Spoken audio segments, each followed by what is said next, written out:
Растот на цените на нафтата веќе создава сериозен притисок врз стопанството, особено кај секторите зависни од транспортот и енергенсите, предупредуваат од Сојузот на стопански комори.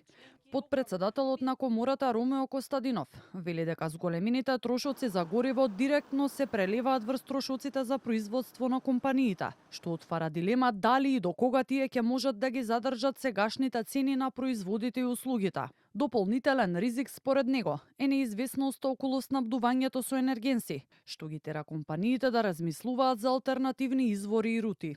Секако дека трошоците се зголемуваат, тоа неизоставно води до прашањето дали и што да се прави со цените на производите, односно со цените на услугите, затоа што кога имаме зголемена вредност на влезните суровини, веќе мора да се размислува на кој начин ќе се покријат трошоците кои што произлегуваат по овој основ. Конфликтот не застанува, проблемот е да се најдат и алтернативни рути, односно снабдувачи кои што би можеле да ги задоволат потребите на македонското стопанство. Стопанството засега се обидува самостојно да го амортизира ударот, покривајќи ги зголемените трошоци на сопствен товар.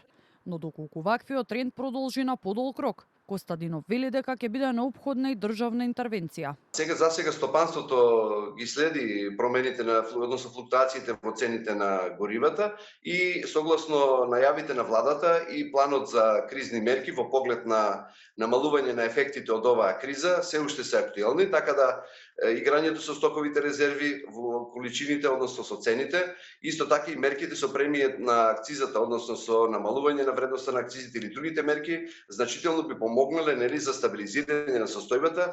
Анализа на Finance Think покажува дека растот на цените на нафтата на глобално ниво засега има ограничен и краткорочен ефект врз домашната инфлација.